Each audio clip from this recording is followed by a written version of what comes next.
파업을 아까 말씀드렸지만 파업을 마무리하는 과정들이 아주 아름다웠기 때문에 파업 마무리하고 난 이후에도 복귀 이후에 아주 정상적으로 여타 파업이 일어나지 않고 잘 해결됐고요. 그 다음 2차 년도, 3차 년도에는 파업 없이 잘 협상해 나가는 그런 노사 문화로 자리 잡았다. 이렇게 말씀드릴 수 있겠습니다. 있습니다. 지금 한국노총으로 대표적으로 한국노총이 설립되어 있고요. 우선 관계자분들께는 좀 제가 죄송하다 좀 말씀드려야 될 것 같고, 아마도 제가 그 협상했던 것이 그때 당시엔 노동조합이 없이 직장협의회라고 하는 걸 운영을 해서 노동조합처럼 집단적으로 협의를 하고 임금이나 근로조건들을 협상을 통해서 근로자 대표들하고 합의해 나가는 과정들을 거치고 있었어요. 근데 이게 이제 S사에서 H사로 매각하는, 그러니까 구조조정이 생긴 겁니다. 이게 그때 당시 엄청 유명했던 사건인데 4개의 대기업 회사를 H사로 매각하는 겁니다. 매각하니까 하는 1위 기업에서 H사라고 하는 9위 기업으로 간다. 이게 슬로건이 걸린 거예요. 그래서 직원들이 찾아옵니다. 저를. 어떻게 찾아오냐면은 우리 회사가 구조조정을 하는데 현재 민주노총 금속노조가 생겼다. 금속노조 가입은 900명이 했다. 그리고 나머지 1600명이 우리는 기업노조를 만들었다. 근데 이제 그 금속노조 사람들과 얘기를 해보니 이게 서울, 판교, 창원 이렇게 공장들이 있는데 직종도 또 구별되고, 판교는 이쪽에는 연구직들이나 R&D고 밑에 있는 공장, 그리고 뭐 방산 이렇게 좀 여러 가지 직종들이 묶여 있는데 민주노총 사람들과 얘기를 해봤을 때 좀 방향이 맞지 않는 부분이 있다라고 얘기를 했어요. 그러면 어떻게 협상을 하고 싶냐라고 하니까 우리 조합원들이 바라는 대로 협상을 하고 싶다. 우리 노무법인이 어떤 데인 줄 알고 찾아왔느냐라고 하니까 알고 있다. 회사 측을 자문하고 강성 노조들을 많이 대응을 해보고 했던 교섭하는 노무법인을 알고 있다. 그런데 왜 찾아왔냐? 그래서 우리한테 더 적합할 것 같아서 찾아왔다라고 얘기해요. 뭐를 하고 싶냐라고 물으니까 현재 받는 연봉, 그리고 근로조건, 그리고 고용 안정을 약속받고 싶다. 이렇게 얘기를 하고, 두 번째는 우리는 회사와 협상함에 있어서 아무래도 외부에 있는 그 노동조합에 가입하는 경우에는 순수하게 우리 직원들 바람대로 협상이 안 되고 외부의 어떤 역량, 또 그 노동조합이 해야 되는 정책적인 내용들이 개입될 것 같아서 우리는 순수하게 마무리하고 싶다. 그렇다고 해서 구조조정 관련된 것들을 우리가 파업을 하거나 해서 해결될 상황도 아니기 때문에 그렇다라고 했어요. 근데 사실은 대기업 그룹들이 사실 우리 고객사들인데 여기를 대상으로 내가 노동조합도 아니고 자문을 해서 협상을 하고 직접 들어가 협상을 하고 마무리해주고 하기가 엄청 부담스러운 거예요. 그래서 저희들이 회의를 했어요. 근데 엄청 큰 이슈이기도 하니 빅 이슈니까 한번 해보자 이렇게 된 거예요.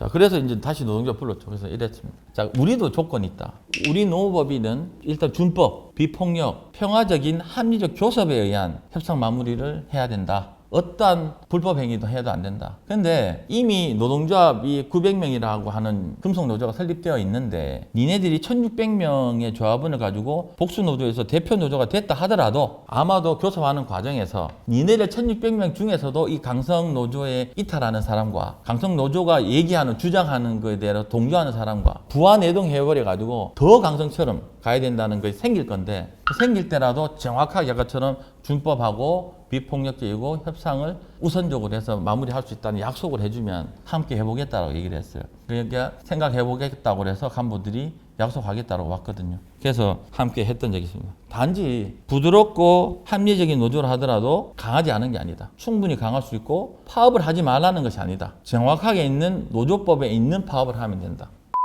노동조합 생겨본 적이 없지만 이미 금속노조 생겼잖아. 기업노조 니네들 생기면 2,500명이 노동조합 하는 건데 당연히 파업권을 획득해서 강한 힘으로 할 수 있다.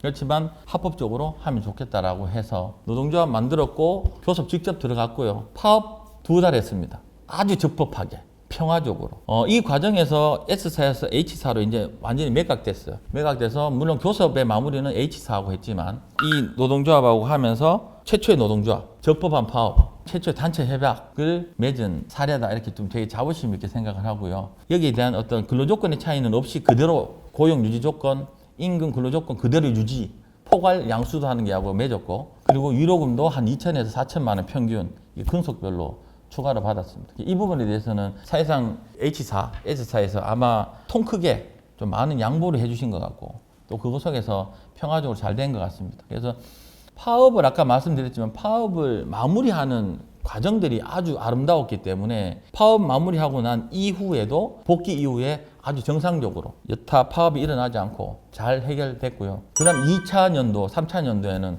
파업 없이 잘 협상해 나가는 그런 노사 문화로 자리 잡았다. 이렇게 말씀드릴 수 있겠습니다. 협상이 미리 되어 있는데 파업을 들어가지는 않죠. 사실 들어갈 수는 없는 거고, 실제로는 아까 협상이 끝났는데 파업이라는 액션만 취하는 척하면서 마무리한다. 이게 어떤 표현으로 볼 수 있냐면은, 당연히 합의가 되면은 그냥 합의하고 마는 게 맞아요. 근데 이 합의에는 이르지 못했지만 마지막 한두 가지 정도가 쟁점 사항이 남아서 이 쟁점 사항을 서로가 해소해야 되는 거예요. 회사도 이 부분에 대해서는 바로 수용할 수가 없고, 노동조합도 이거를 그냥 양보할 수 없는 쟁점사항이 생길 경우가 있습니다. 이 경우에는 계속해서 지속적으로 마크 협상을 하게 되고, 마크 협상하는 과정에서 노조는 자기들의 요구안을 조합원들에게 설명하고 조합원들의 기대 심리를 좀 낮추는 작업, 그리고 합의를 할 수 있도록 설득하는 시간이 필요한 거예요. 회사도 노동조합 요구안에 대해서 지금 당장 수용할 수 없지만 이거를 다른 것과 좀 조율해서 한다면은 수용할 수 있는 회사의 전향적인 대폭적인 제시안, 이거를 만들 수 있는 시간적인 여유가 좀 필요한 거고, 이럴 경우에는 극심한 대립 관계가 상대방을 누르기 위한 파업이 아니고 우리 측을 설득하기 위한 어떤 파업 과정을 거쳐서 마무리하는 파업, 이런 것들을 아까 보면 이미 협상이 된 것 같은데 마무리한 액션이 아닌가, 뭐 이런 얘기를 하기도 하는데요. 이런 파업들이 좀 합리적으로 해결하기 위한 파업 아닌가 싶습니다. 사실 뭐 다른 노무사님들이 어떻게 하는지 좀 잘 모르겠어요. 잘 모르겠는데, 노동조합 제시하는 게 단체 협약서에 있는 어떤 법률적인 분석이나 또 판례 분석이나 어떤 그거를 수정할 수 있는 수정 내용만 내놓고 뭐 이렇게 가야 돼요 라고까지만 나오고, 그 되지 않으면 그 다음에 회사가 판단하게 되는 거예요. 그럼 그거를 판단을 못 받아들이겠다라고 해서 거기서 그냥 멈춰버리는 경우가 많이 있더라고요. 그거를 다른 쪽으로 좀 돌려서 수용할 수 있도록 끝까지 좀 붙여주는 거, 이게 이제 실질적인 노무사 역할 아닌가. 회사가 판단할 수 있게끔 이끌어주고, 노동조합도 명분을 가지고 이거 회사가 판단한 부분으로 최대 맞춰줄 수 있는 거, 여기까지 실질적인 노무사 역할 아닌가 싶어요.